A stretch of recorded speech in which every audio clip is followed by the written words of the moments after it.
apresentar. Então, a minha sugestão é que a gente prossiga, né? O Alexandre está aqui, o Luiz Henrique também está, o Acácio também, e a gente faz uma pausa depois das comunicações. O que vocês acham? Acho que... Bom, então tá. Alexandre, você pode assumir, então? O Alexandre vai falar sobre... o Alexandre está fazendo um PIBIC comigo aqui na UFPE, de bolsista, né, do CNPq, vai falar sobre Wittgenstein, pessimismo e desacordos profundos. Tem a palavra.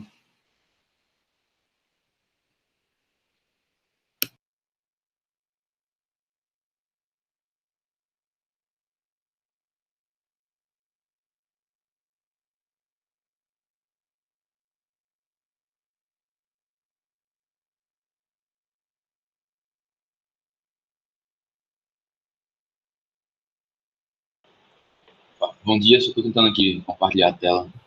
Bom dia. Antes que o Alexandre então compartilhe, vejam que o Hugo também está fazendo um excelente trabalho me ajudando, nos ajudando com a revista do nosso departamento. A revista que é a revista Perspectiva, tá? A filosófica da UFPE, do Programa de Pós-Graduação da Filosofia aqui do Recife. Vocês estão convidados a darem uma olhada na revista. A gente está com um esforço grande para fazer com que a revista fique atualizada. Então, deem uma olhada, sugiram para outras pessoas, compartilhem e acompanhem o trabalho. E eventualmente, mesmo o trabalho. Bem-vindos. O link está no chat. Ok, Alexandre. Vocês estão vendo meus slides? Sim. Ok. Deixa eu... Passando aí para vocês? Sim. Tranquilo, então. Bom dia a todos, obrigado pela oportunidade aí, professor. Vou apresentar aqui um pouco da minha pesquisa, meu TCC, na verdade, barra pesquisa. Meu nome é Alexandre, eu estudo na UFPE, meu orientador é o professor Marcos Silva, que é um dos organizadores. E então é isso. A estrutura da minha prestação. Primeiro eu vou falar sobre o conceito desses textos fulcrais, ou pelo menos uma introdução mais geral. O segundo ponto, eu vou falar um pouco sobre a epistemologia desses textos fulcrais, e as diferentes teorias a respeito desse conceito. O terceiro ponto, falar sobre desacordos profundos, eu vou seguindo uma linha lógica, vamos dizer assim.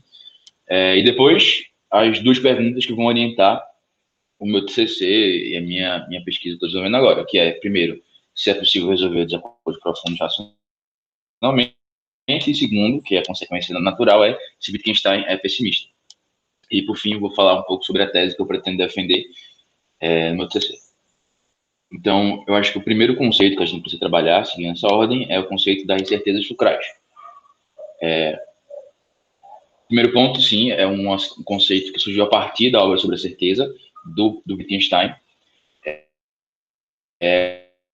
Agora, eu falei a partir porque não é na obra sobre a certeza. Foi um conceito extraído da obra a partir de comentadores de Wittgenstein, a partir de teóricos de Wittgenstein. Mas o meu conceito explicitamente trabalhado nessa obra. A ideia fundamental, o insight fundamental desse conceito é que pertence à lógica das nossas investigações que algumas coisas não sejam duvidadas. A gente precisa partir de algum pressuposto, a gente precisa partir de alguma convicção não fundamentada para fundamentar o resto das nossas convicções. Então, eu acho que esse é o insight geral dessa obra, e é o insight que vai originar esse conceito das certezas fulcrais, quer dizer, são certezas necessárias, fundamentais, basilares, é o meio no qual a gente consegue articular dúvidas, é o meio no qual a gente consegue articular a razão, vamos dizer assim. Então, por que o nome certeza e não conhecimento, na verdade? Eu acho que essa é a primeira pergunta que surge quando está trabalhando sobre esse debate. Wittgenstein, ele subscreve a ideia de que conhecimento é crença verdadeira justificada.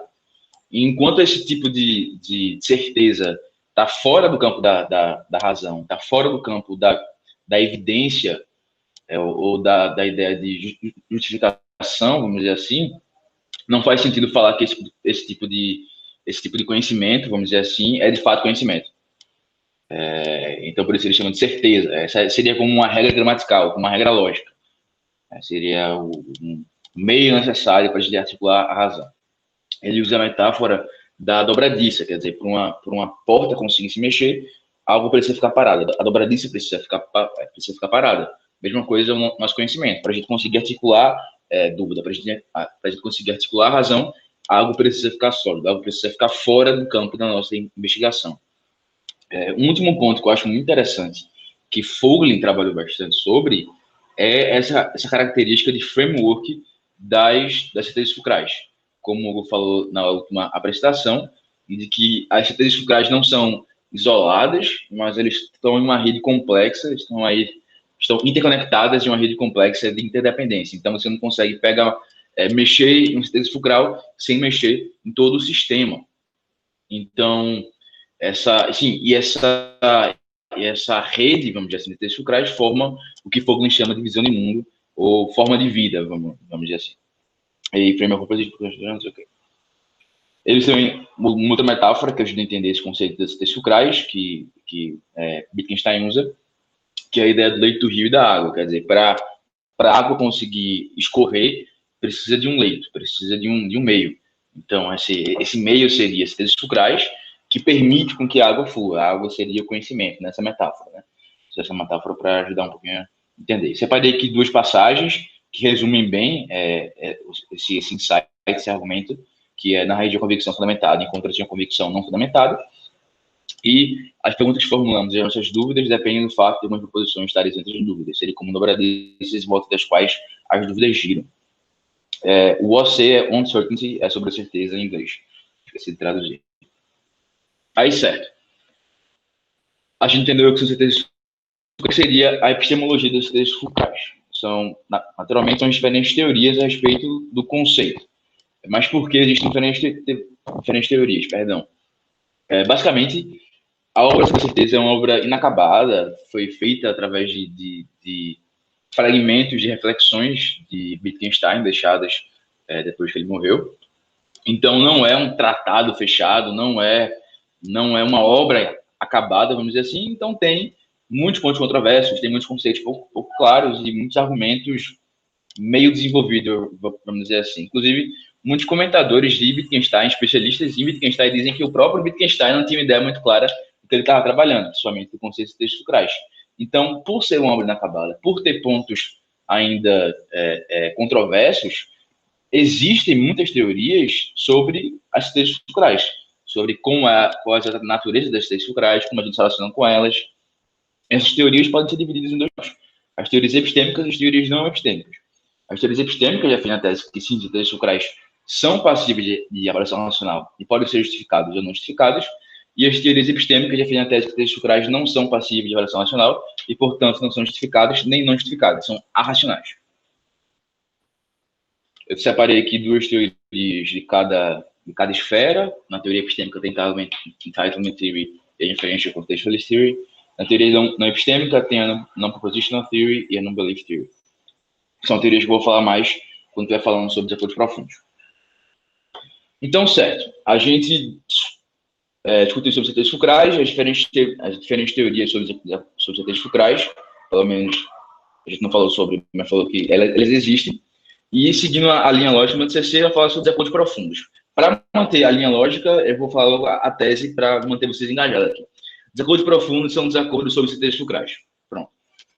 Então, por isso eu estou seguindo esse caminho. Desacordo profundo, em uma perspectiva wittgensteiniana, pelo menos o que Fogelin estabeleceu como a perspectiva wittgensteiniana é uma discordância sobre essas certezas fulcrais. Para entender melhor o que são desacordos profundos, a respeito do fato de eu já ter falado sobre isso, vou fazer um contraste entre desacordo comum e desacordo profundo. Quer dizer, um desacordo comum só é possível ter como requisito que os interlocutores compartilhem alguma medida de uma série de crenças, valores e procedimentos fundamentais. Então, quando a gente está discutindo com outra pessoa, a gente compartilha em alguma medida de uma série de crenças. Então, a gente compartilha da ideia de o que significa uma evidência forte, de como estruturar uma argumentação, o que conta como evidência para refutar a minha tese, quais são os meios seguros para construir crenças. Então, quando você está conversando, você está discordando de alguém de maneira saudável, pelo menos, é necessário que vocês ou que os indivíduos envolvidos compartilhem uma série de crenças e valores, procedimentos fundamentais. E justamente esses valores e crenças e procedimentos fundamentais seriam as certezas fulcrais, dentro de uma ideia mais geral. Então, o desacordo profundo ocorreria, nesse sentido mais estrito, quando vocês discordam a respeito desses valores e crenças fundamentais para o debate.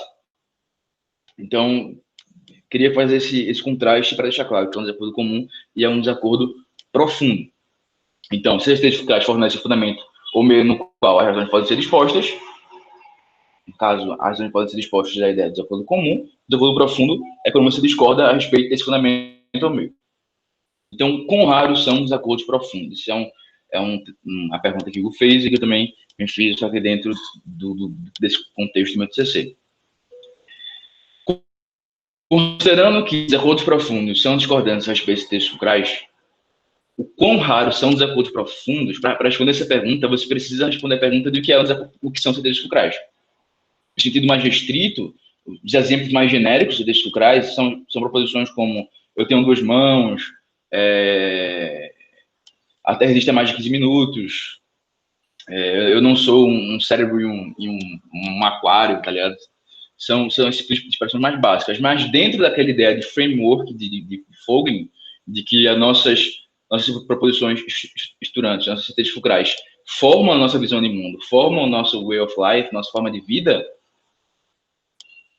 desacordos profundos podem embarcar uma série de desacordos. Desacordos como o próprio Hugo fala em torno do aborto, em torno de políticas de cotas, sobre direitos humanos básicos, sobre o formato da Terra. Então, na minha opinião, desacordos profundos são menos raros do que a maioria imagina. Quer dizer, são mais comuns do que a maioria imagina. Alô?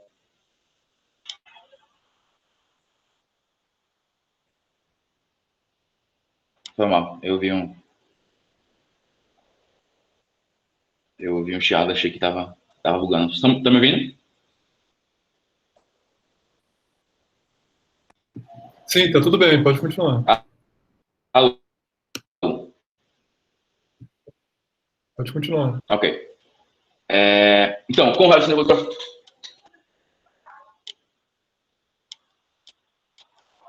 Calma. Certo. Continuar, então. Então, com relação aos desacordos profundos, depende do que você entende como certeza fulcral, das características das certezas fulcrais e como elas interagem entre si.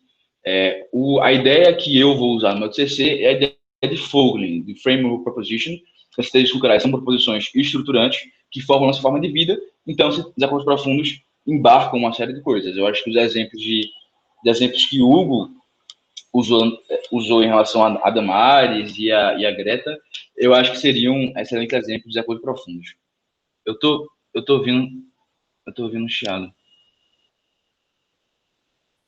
Calma. A gente tá te ouvindo bem, cara. Voltou, então. A gente tá te ouvindo bem. Não tô te ouvindo, Marcos. Tu trocar de fone. A gente tá te ouvindo bem, não fica preocupado. Não tô ouvindo. Alô, alô? Alô? Só um minuto.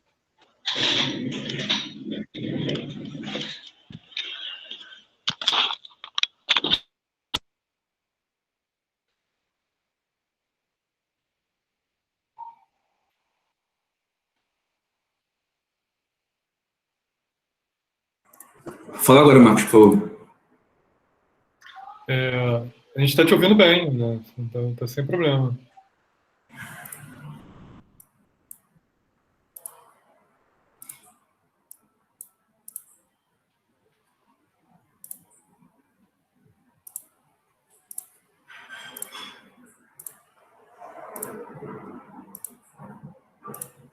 Pronto.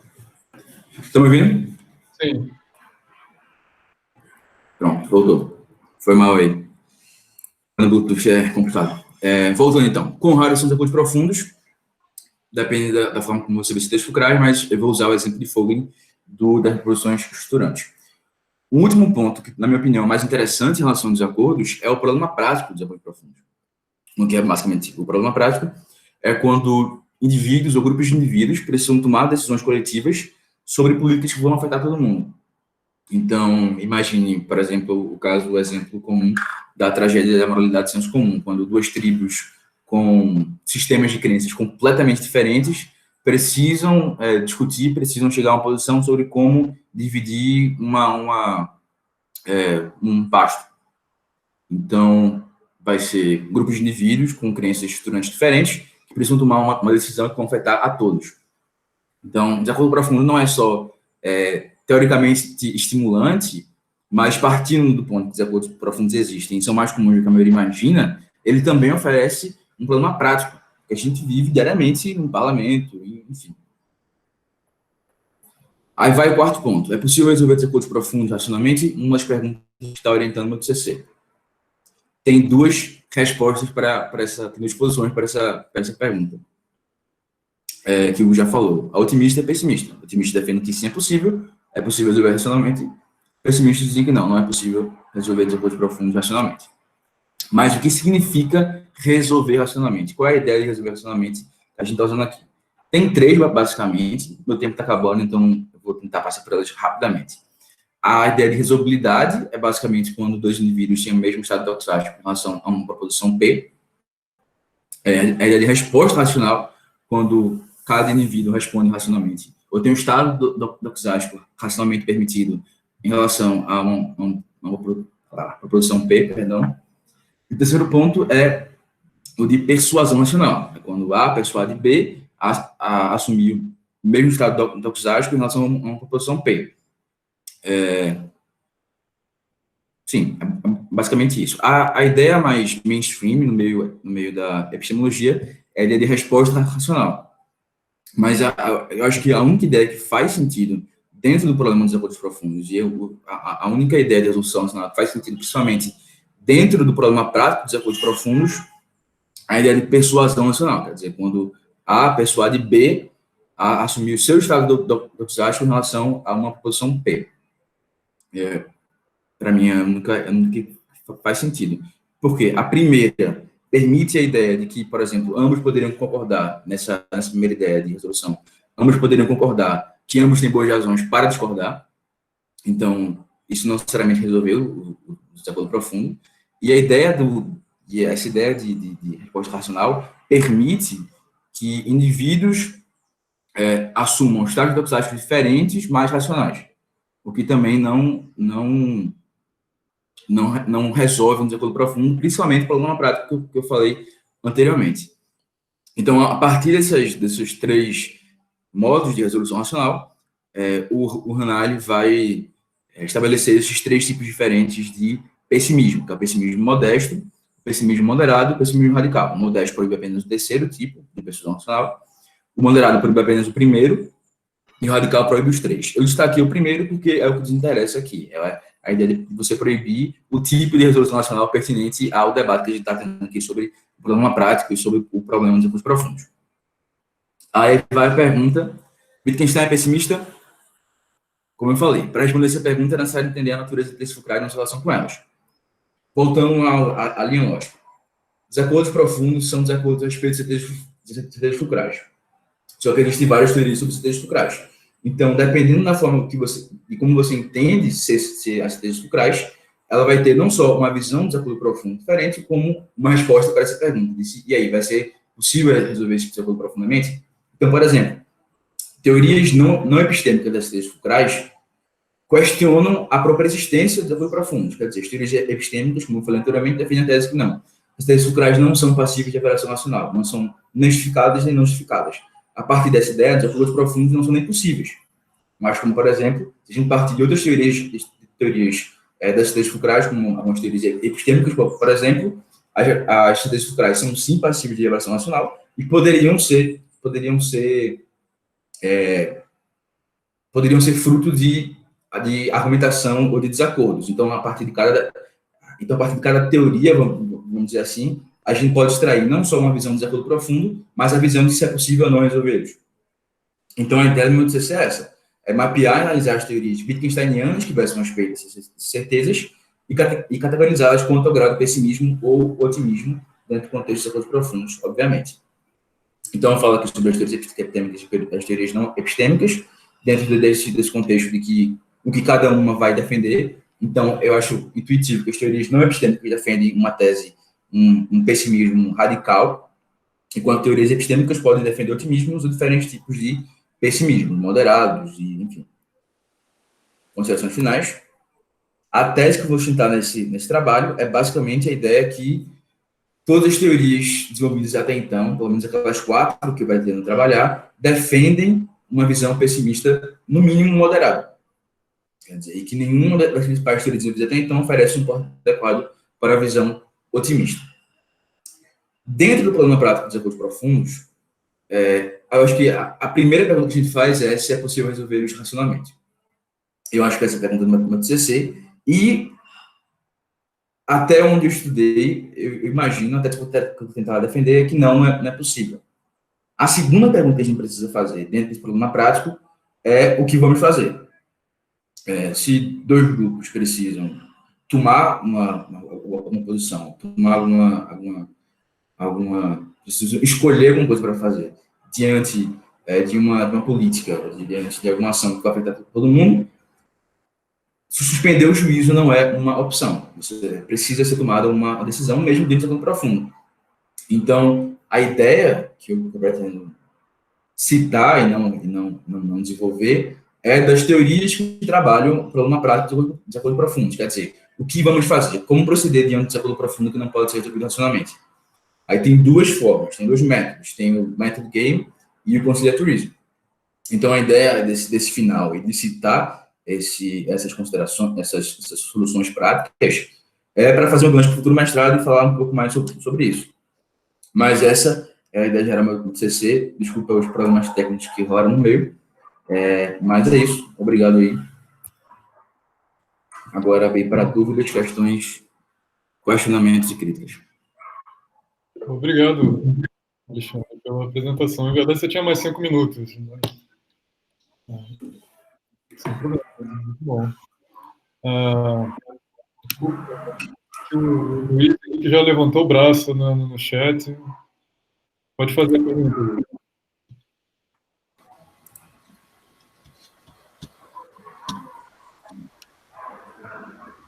Grande Luiz. Bom dia, pessoal. Não, eu gostei da apresentação, eu acho que foi tão clara que a pergunta vai ficar rápida. Então, eu tenho 3 pontos rápidos. O primeiro é com relação aos termos, os conceitos que são usados, né, nessa discussão, como convicção e certeza. Eu queria saber, já que a gente está falando de epistemologia, eu queria saber qual a relação que você enxerga entre esses conceitos e os conceitos de crença e de verdade, né?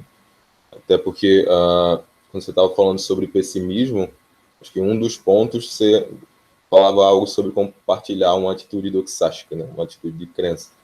Enfim, qual é a relação entre convicção, certeza e os conceitos de crença e verdade? O segundo ponto, né, quando você estava caracterizando um desacordo comum, perdão, um desacordo comum e um desacordo profundo. Né? No desacordo comum nós temos valores compartilhados, e no desacordo profundo parece que tem uma discordância sobre os valores. A pergunta é, qual é a relação entre as hinge propositions e esses valores, né? E o que é que são esses valores? E a terceira pergunta, você falou que se trata de proposições estruturantes. Como assim? Elas estruturam o quê? Né? Elas são fundamento ou meio de quê? Obrigado.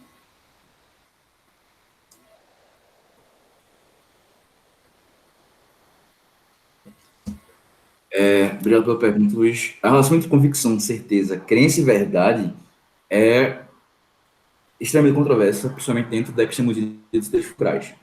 Inclusive, uma das teorias de Pritchard é o Non-Belief Theory, que trabalha sobre se se hinges são crenças ou não, partindo da ideia de que crenças podem ser justificadas ou não.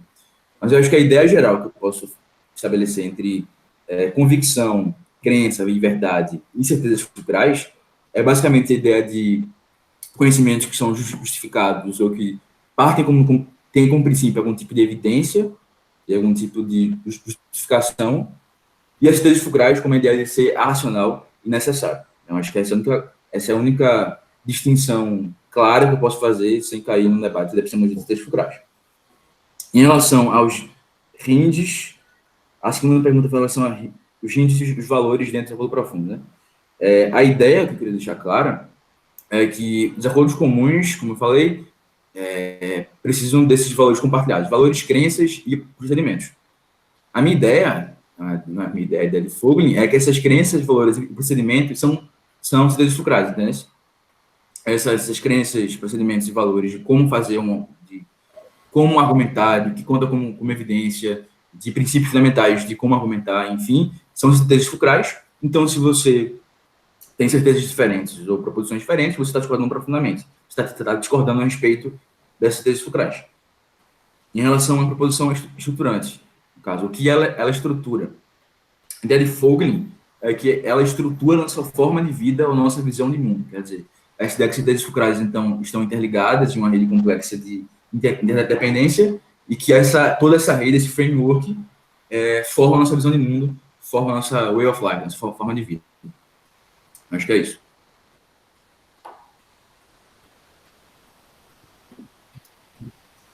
Ok. Mais perguntas, comentários, sugestões, críticas?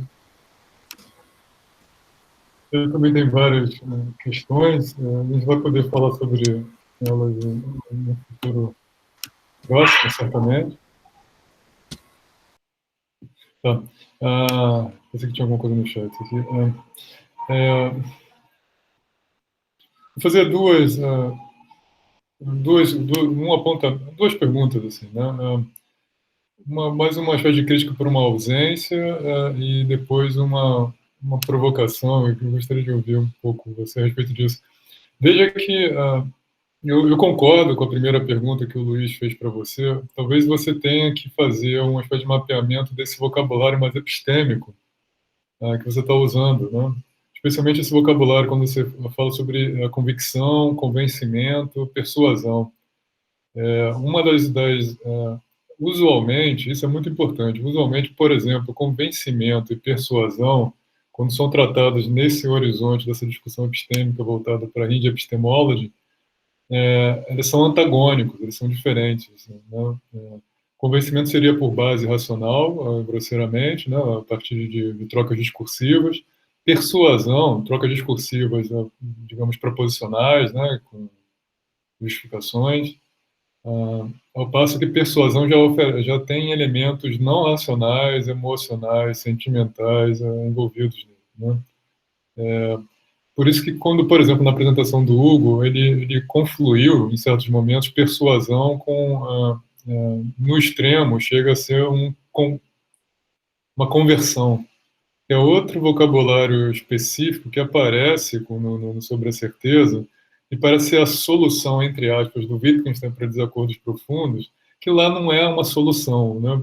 Porque quando chega em desacordos profundos, entre o Moore, que acredita, por exemplo, que a Terra é muito antiga, o planeta Terra é muito antigo, e um rei que acredita que a Terra tem 50 anos, porque a Terra surgiu com ele, seria um desacordo profundo, e quando você chega no desacordo profundo, a única alternativa é a persuasão.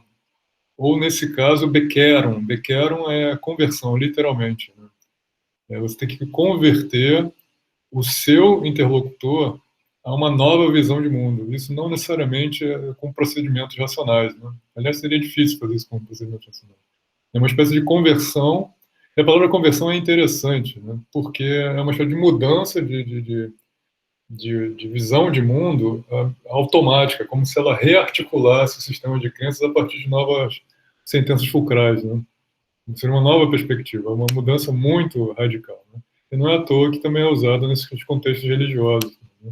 Então, eu acho que se deveria fazer distinção entre convencimento e persuasão, que é uma distinção que o Ranalli não faz, especialmente introduzir se você está falando de pessimismo mesmo, uma alternativa ao pessimismo, uma consequência ao pessimismo seria a introdução desse conceito inusitado, né, no ambiente epistêmico, na discussão epistêmica, que é o conceito de persuasão, de conversão, né? Você pode até mapear sobre a certeza e ver lá os usos do Wittgenstein para conversão. Por exemplo, quando ele fala de missionários, né, missionários e nativos, né, o que ele está vendo ali não é convencimento, né? Está vendo ali a conversão, né? Você está mudando a fulcralidade de um sistema de crenças, está mudando uma Weltbild, uma imagem de mundo. É algo muito mais fundamental. E um outro ponto, eu acho que você está fazendo uma assunção, uma espécie de uma suposição forte. Eu acho que você pode trabalhar um pouco mais isso. É uma pergunta, eu não sei se é de fato isso, mas por ser forte, é fácil, ou deveria ser fácil encontrar contra-exemplos para isso. Por exemplo, será que a distinção pessimismo-otimismo cobre, de fato, não epistêmico e epistêmico? Eu não sei. Parece que está no centro aí da sua argumentação. Porque, veja, se eu penso, se um não epistêmico de Hind defende que Hind não são proposições, mas são regras, por exemplo, regras que você é treinado, introduzido pela sociedade, regras são organizadas, né? Depois, elas podem ser explicitadas e você pode revisar regras, mesmo depois de você ser treinado a partir delas. Será que isso não pode ser feito com procedimento racional? Será que isso não permite um certo otimismo? Você pode ser retreinado, né? Ok. Eu tenho várias outras questões, mas depois a gente conversa. Obrigado, professor. Em relação ao mapeamento do vocabulário, faz muito sentido a distinção entre conversão e convicção, não, como é que é? Entre conversão e persuasão. Em relação a essa divisão que eu fiz entre não epistêmico e epistêmico, foi mais um título de exemplo, mas faz sentido. Obrigado. Ok. Persuasão, em certo sentido, ela tem uma espécie de assimetria. Tem sempre uma figura que se toma como autoridade e tem algo de uma espécie de sedução, né, para que você atraia a pessoa para uma nova ponto de vista. Isso não é convencimento, né? E sobre... tem a metáfora do rio e depois da dobradiça, depois a gente conversa sobre isso também um pouco. Então tá, muito obrigado, Alexandre, pela apresentação. Acho que a pesquisa está fluindo bem.